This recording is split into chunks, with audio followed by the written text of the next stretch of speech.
Hey, it's Dr. Ernst, host of the AskDrErnst Show. Look, new research shows that 33% of type 2 diabetics, it's not your diet, it's not your genetics, it's your toxins. Ferritin, heavy metals like mercury, aluminum, lead, and arsenic, even glyphosate, which is found in almost all foods today, can block your insulin receptors and cause you to have elevated sugars and elevated A1C. If you find out if you have these toxins and you chelate, you detox, you remove them, say goodbye to diabetes. If you'd like to learn more about how to do this, text the word diabetes plus your name and email to 704-906-2094. I have a brand new ebook that shows you exactly how to get these toxins out and let your body heal by itself. Plus, you can join me on Saturday, March 14th for Diabetes Heal Thyself, a masterclass that will teach you how to heal diabetes in as little as 90 days. Pre-diabetic, gone, diabetes type 2, down to pre-diabetes, you can do it. Text the word diabetes plus your name and email to 704-906-2094.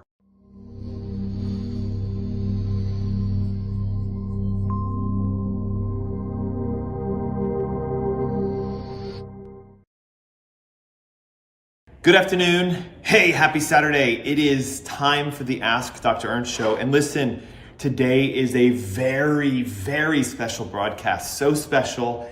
I have YouTube over here, Facebook right there, Instagram over here. We are going to break down specifically something I rarely ever share on the airways or on our podcast, a direct, known physical cause of type 2 diabetes that no one is talking about. And when I say no one, I mean you're never, ever, ever going to hear what I'm going to share with you today out of the mouth of a medical doctor. It is the concept that diabetes, type 2 specifically, even type 3, which we'll talk about, possibly even type 1, is caused by a toxicological problem. Diabetes is a toxicity condition. It is not genetic. It is not, what else would it be? Goodness. You know, family history, again, that's genetic. It's not something you just get out of nowhere. It's not bad luck. Technically, yes, it has to do with your diet because of the toxins you eat, but I'm going to be blunt with you. Toxin induced insulin resistance, guys. It is legit. It is real. It exists. And what is it? Ready? Exactly what it says. A toxin induces insulin resistance. It causes an elevation in the receptor's inability. So watch this. When toxins land on the receptors, it makes it almost nearly impossible for the human body to react the way that it should. I've got it up on my screens. You guys can see it as an overlay. Toxin-induced insulin resistance. It is estimated that 1/3, listen to this, 1 out of every 3 type 2 diabetics. So if you're taking metformin, glucophage, Actos, Javandia, or any of the newer ones like Zepbound and Ozempic and all these injectable peptides to try to make yourself have less diabetes, guess what? You're only adding to the toxicity. Toxin-induced insulin resistance. The research actually physically shows that 1 out of 3 type 2 diabetics have this. The Environmental Health Perspectives, 2012, the journal states the role of environmental chemicals in diabetes and obesity. They're discussing the fact that if you have inside of you physical toxins, it interferes with the receptor. It makes it so insulin cannot land. Sugars elevate like crazy. So today, I want to take you through the process of what that looks like and simple things you can do to start detoxing yourself and removing the exposures and actually getting it out of your body. So again, on your screens, it is believed that 33% of type 2 diabetics have type 2 diabetes, not because of their diet, not because of their genetics, not because of their fitness, but because they physically have receptors that are damaged, blocked with toxins. 57% of type 2 diabetics, yes, it has to do with their diet. And I'm going to be blunt with you. Today, unfortunately, we just eat crap. Carbonated beverages, refined processed foods, artificial sweeteners, and again, processed and packaged foods. Do you see it? Crap. C, carbonated, R, refined, A, artificial, P, processed. We're physically just eating food that isn't food. all the packaged, all the processed, all the carbohydrates that are hidden in the ingredients that are unpronounceable. Guys, most of our food today is just fully toxic. If you're a type 2 diabetic and you're going, well, okay, Dr. Ernst, like, what am I supposed to eat? I'm just gonna be blunt with you. Go back, pull up the internet, go to ChatGPT and ask, what is real food for humans? It's not gonna be sandwiches and pizzas and chicken nuggets and all that stuff. Guys, like real food, vegetables, nuts and seeds, clean animal proteins, wild-caught fish, grass-finished, very important, grass-finished red meats. Can't just be grass-fed anymore, it has to be grass-finished. Why? The last 90 days of a grass-finished cow is fed grains. It's legally allowed to be fed grains for the last 90 days, and it can still be listed as grass-fed. That's insanity. The last 90 days of grains is gonna fatten up, plump up, and make massive inflammatory disarray in that animal. You eat that, and so you think, oh my God, I'm doing so good with my grass-fed beef. Be careful, grass-finished means it's no longer eating grains in its last 90 days. Wild-caught fish, right? Today, a lot of farm-raised fish is being still fed a pellet that's got corn and soy and all kinds of crap in it. And then also, watch this, free-range poultry, meaning it's not fed additional feed of corn and silage and soy and all this stuff. Poultry products today, unfortunately, like, it's very difficult. Organic turkey bacon, still fed corn. My wife and I recently, we've been trying as hard as we can to get rid of corn-fed food products, and we're like, oh my gosh, the lunch meats for our kids, even the highly organic turkey and chicken sliced lunch meats, they're still fed corn and soy. It's very difficult. It's hard. It's a challenge. So what are we doing? Well, my kids are starting to have salads, and they're taking actual pieces of steak, and they're taking real grilled chicken that we get from a company here in the Carolinas that doesn't use corn and soy. Paleo Farms Foods, guys, look them up. Okay, so look, 57% of type 2 diabetics, you guys need to clean your diet out. And when I say clean out, I mean there's no fruits for a diabetic because your sugars are high anyway. There's no grains, so wheat and rice and corn and oats and oatmeal. And I know, right? You're gonna be like, oh, you're taking away all the foods I love.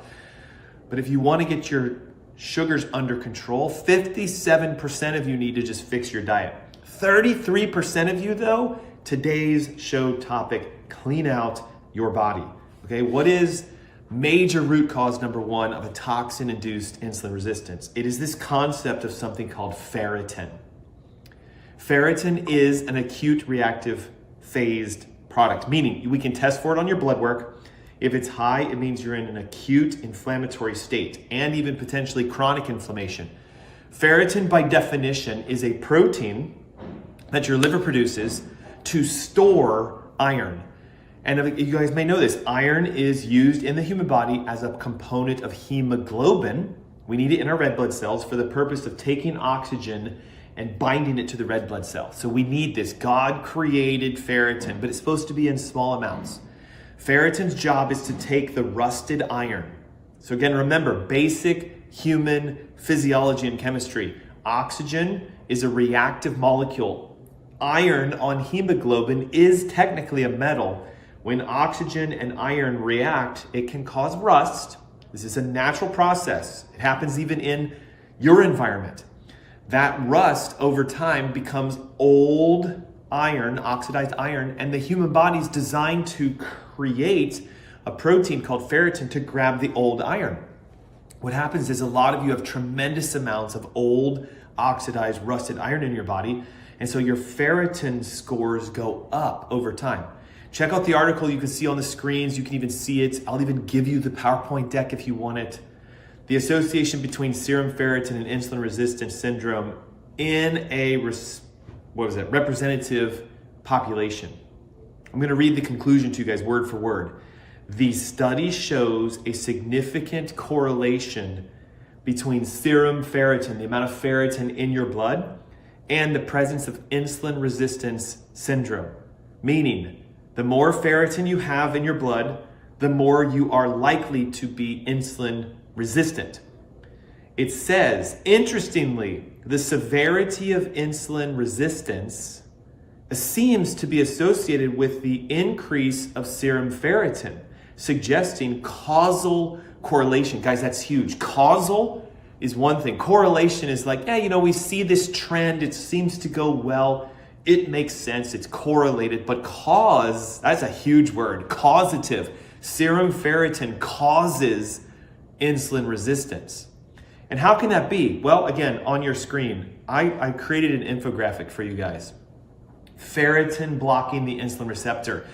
That ball of gunk in the middle that has the word ferritin on it, that is a protein with lots of bound and oxidized iron. And as that protein scores go up, remember it's flowing around in your blood just like everything else. Well, your cells have a receptor for insulin. And if that receptor gets gummed up by ferritin, then here's what happens. The insulin molecule cannot land. So it physically can't land on the receptor.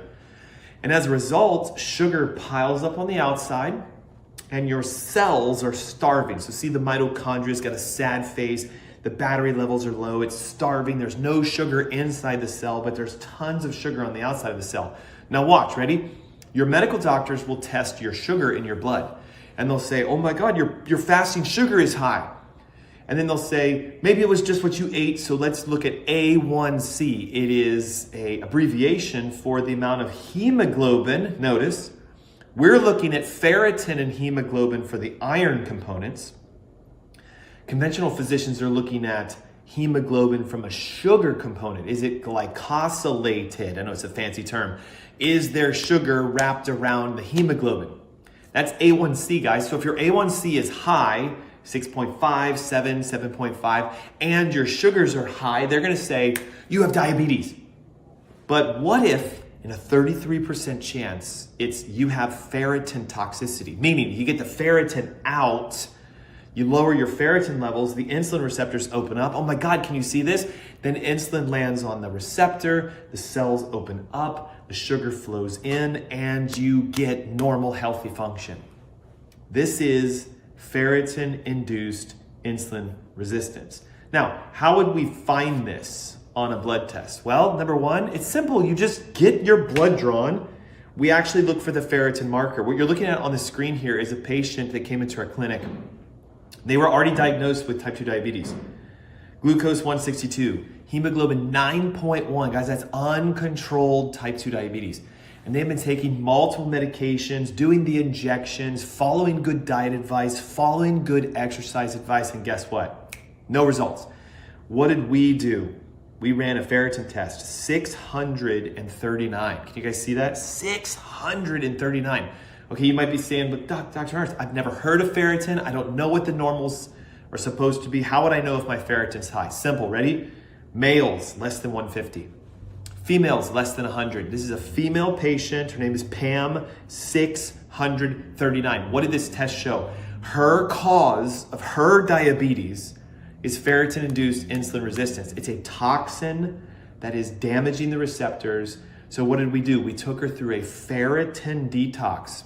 You have to use binding and chelating products, and we start teaching her a very simple concept. Anti-inflammatory diet, removing toxins, and go get your blood drawn regularly. I know you might think it sounds strange, but therapeutic phlebotomy is a version of treatment for overproduced iron. You go to a blood bank, they pull some of your blood out, and your iron and ferritin scores drop. It is to help the human body bounce back and get the levels down quickly while you're doing a detoxification, an anti-inflammatory diet, and working on your oxidative stress. So can ferritin cause diabetes? Yes. Did you even know that it's out there? Probably not. Have your medical doctors ever tested you for it? Definitely not. So what are you learning today on this show? You, if you have type 2 diabetes, must get the right kind of tests that looks for cause, not symptoms. The symptoms of diabetes: elevated blood sugar, elevated insulin, elevated A1C. Doesn't tell us the cause. The cause is doing examinations to look for toxicity. Toxin number one that no one is talking about is ferritin. It is oxidized iron bound to a protein. Your body makes this protein in an attempt to help gather the used iron. So if you have a lot of ferritin proteins, it means you're not excreting these toxins, usually phase 2 methylation detoxification defects, and you just simply need to get tested for it. Okay, the next major cause. So we have ferritin as cause toxin number 1, toxin cause number 2, physical heavy metals. I've got 3 articles on the screen, some of them dating as far back as 2011, some of them even like recent, okay?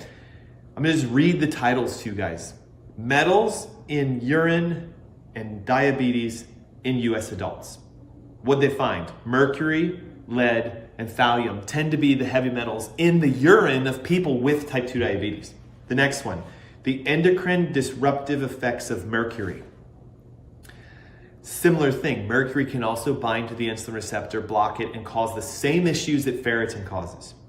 The next one, the relationship between the concentrations of heavy metals and bioelements in aging men with metabolic syndrome. What they show in this study is that the higher the concentration of heavy metals, the worse your type 2 diabetes. It's the same thing as ferritin. The higher the ferritin, the more receptor interference, the more the sugar piles up, the more the insulin cannot work, and so we get diagnosed. So I made another infographic for you guys.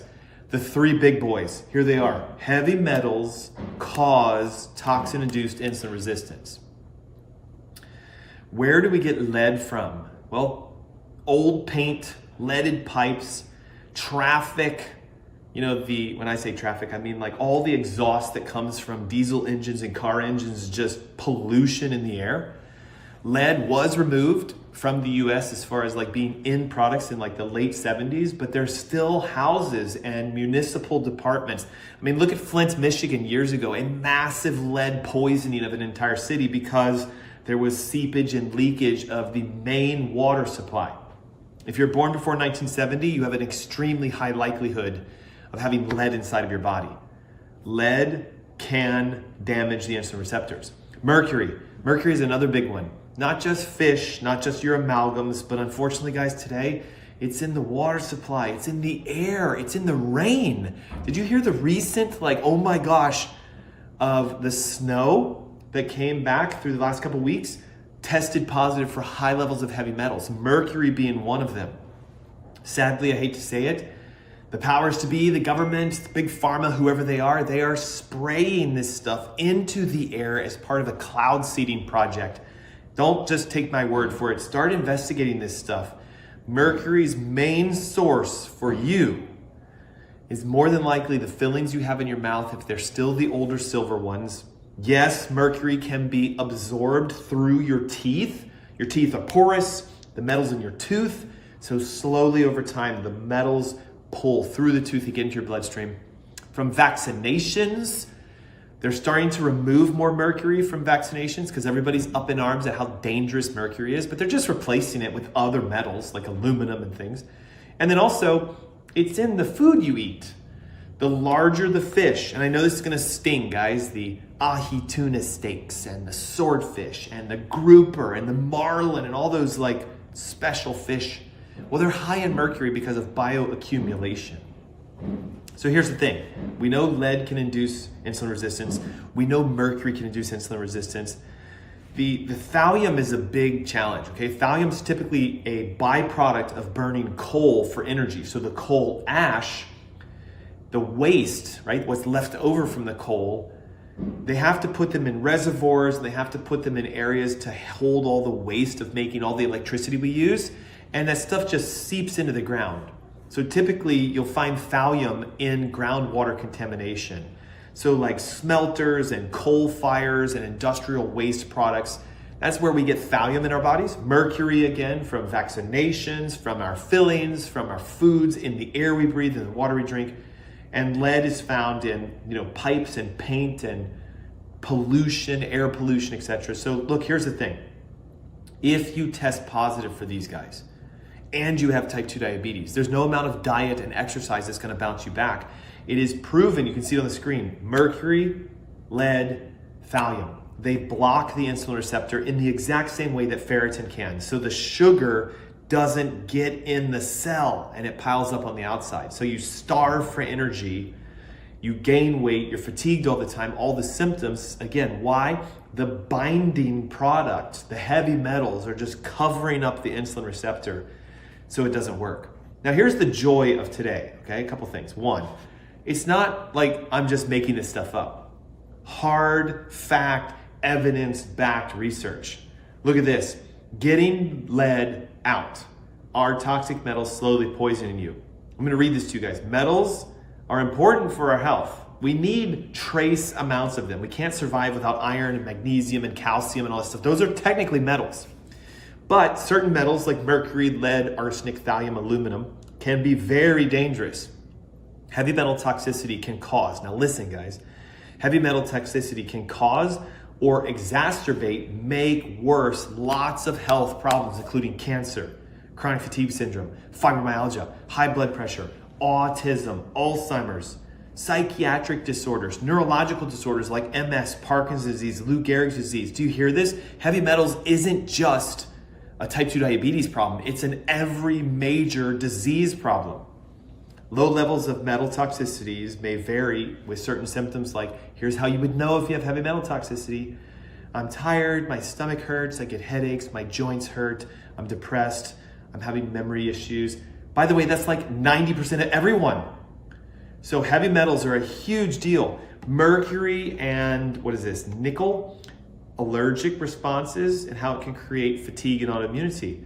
Evidence supporting and linking dental amalgams, your silver fillings, to chronic illnesses like fatigue, depression, anxiety, and even suicide. These are just studies that I pulled.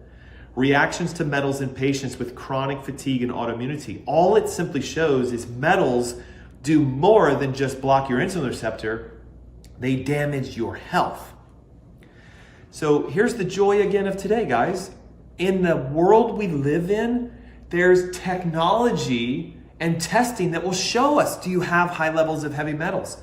On your screen, what you're looking at here is a sample of a patient of ours who had a recent metals test. Aluminum's high, antimony's high, arsenic is high, cadmium high but normal, but there it is, guys. See, lead slightly high, uranium high.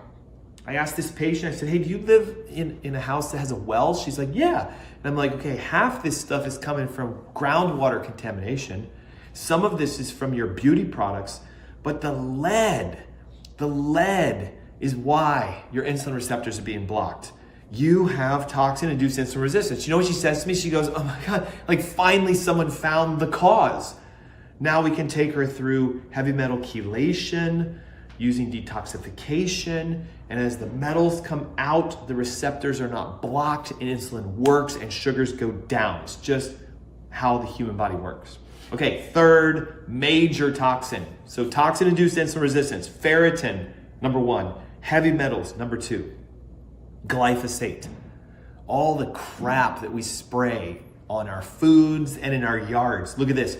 Disturbing weed killer found to cancer, again, remember they found it's like lymphomas and it causes leukemias, is present in what percentage of urine samples? 80%. That means if you're listening to my voice right now, you have an 8 out of 10 chance you have glyphosate in your body and it's trying to be urinated out. Now look at this study, the association between diabetes and pesticides. It was done on a bunch of Thailand farmers and they were spraying Roundup and pesticide sprays everywhere. The prevalence, I'm going to read it to you guys. I've highlighted it. Watch your screens, listen to my voice. The prevalence of diabetes is positively associated with exposures to all types of pesticides. It doesn't matter if it's glyphosate, if it's another brand. If you're consuming foods that have pesticides or herbicides or fungicides or rodenticides or molecicides, the exposure increases the resistance to insulin. Why? It is toxic just like ferritin and just like heavy metals. And you might be saying to yourself, well, like where on earth does glyphosate come from? How do I get exposed to glyphosate? You're spraying it on your own lawn, or your company who takes care of your landscaping is. It's in the water supply. That same study that was done on the snow that came through the Carolinas in the last 2 weeks, there was glyphosate in the snow. It's in our water. It's being used on all conventional food products. If it's a non-organic food product, it has more than likely been sprayed. It's in every major processed food because they use it on corn, they use it on soy, they use it on grains, they use it on wheat. And so if you're eating the standard stuff, cereals and bagels, and you're following all that stuff that people teach us, eat grains for health, healthy whole grains, be very careful. It is known to be a contaminant in food. There are even studies showing like it's in alcohol, beer and wine, it's in beverages, it's in your foods. So unless you're exclusively as close to 100% organic as you can, you have to just go, okay, I've got glyphosate in me. Can you remove glyphosate from the human body? Yes. You upregulate phase 1, phase 2 detox of the liver. You use things like glutathione. You use binders, EDTA, zeolites, and you can get this stuff out. Now let me just show you something. This is a correlation study where they said, hey, the amount of glyphosate that we spray on corn and soy, technically also wheat, correlates to the rise in diabetes. The green line that you see on your screen is like where diabetes should be in the US population. It should be like maybe 3 to 4%, because that's the truly, you have a genetic issue with the insulin receptor and it's not working. But if you notice this in the mid-90s, like 1996, 1997, the blue line is the amount of genetic modifications we've done to corn and soy. The red line is the amount of glyphosate sprayed on corn and soy. Do you see a trend here? The yellow bars are the number of people that have literally been diagnosed with diabetes. So we have this rise in genetically modified foods, we have a rise in the amount of glyphosate sprayed on those foods, and we have an exactly correlative, look at it, correlative rise to the amount of glyphosate in foods. Correlative, what is it showing? The more of that we use, the more diabetes we see. Causative would be a statement to say we know for a fact that glyphosate causes type 2 diabetes. But I showed you the studies earlier that says it causes insulin resistance. And look, it's not just, I hate to say it, it's not just diabetes. Liver cancers are correlated to the amount of glyphosate. Autism is practically following it at a near 100% correlation. More glyphosate, more autism diagnoses. Look at this, the number of people that just physically walk into a hospital is correlated. The number of dementias and the people dying from dementia, almost 100% correlated. We talked about diabetes. Look at celiac. So gluten sensitivity, gluten allergy, correlated. What am I trying to show you? The more glyphosate you have in your body, the more you're correlated to getting sick. You have to get this stuff out, guys. There is a way to remove toxins from the human body. First, test. Find out how much glyphosate you have inside of you. It's a urine sample. It's very easy to do. Find out how many heavy metals are in your body. It's a hair test. Very easy to do. Find out how much ferritin you have in your body. Very easy to do. It's a blood test. And if you have high ferritin, high metals, high glyphosate, and you have type 2 diabetes, you just found cause.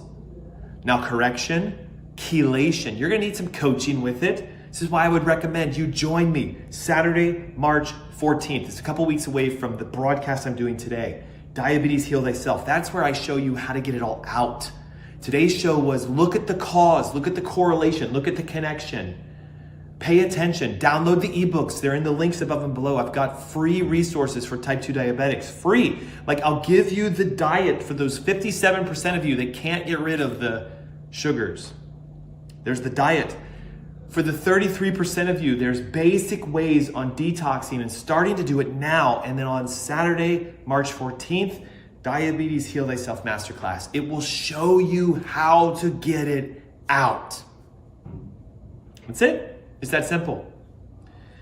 So again, special broadcast of the AskDrErnst Show today. I hope you guys loved it. I'm getting so passionate because, look, everyone in my family has diabetes. Except for my dad, because he follows 100% of what we do, and except for myself. My mom, my brothers, they all have type 2 diabetes. They don't understand. And I hate to say it, but family's usually the last one that ever listens to a physician. But thousands of patients have gone through the Ask Dr. Ernst Cornerstone Health Center programs here in the Carolinas. Look, we're virtual. We can work with you no matter what state you're in. If you want type 2 diabetes to go away, stop chasing the symptoms of high blood sugar, high A1C, and trying to throw more toxins at it. Medications are toxic. The more meds you throw at your condition, the worse it gets. So from a cause perspective, so let's chase after the cause. Ferritin, heavy metals, glyphosate. Simple. Ferritin, heavy metals, glyphosate. That is the cause. Now remove them, chelate them, get them out of you. Cause is gone. Your symptoms go away. That, guys, is natural type 2 diabetes reversal. You can do this. The masterclass is Saturday, March 14th. The links are above or below to register. Grab a seat now. Download the ebook now. And then join me. If you have questions, use the comments. Ask away. My team and I will answer any comment you guys have. And I hope this inspired you. I hope this educated you. And I hope you take action by registering so it can help you and your family and your friends get away from a condition that affects 33% of Americans. 1 in 3 over the age of 50 have type 2 diabetes. It should not be that way. 33% of them are toxin induced. Let's fix that. Let's go after the diet. And then on the masterclass, you'll learn about the other 33% or whatever, that is something neurological. And I'll show you how to fix the nerve issues. So if you fix the nerve, if you fix the diet, you fix the toxins, goodbye diabetes in as little as 90 days. Thanks for tuning in to the Ask Dr. Ernst Show. Hope you guys have a great weekend. I'll see you next Saturday. Be blessed. Until then, bye-bye.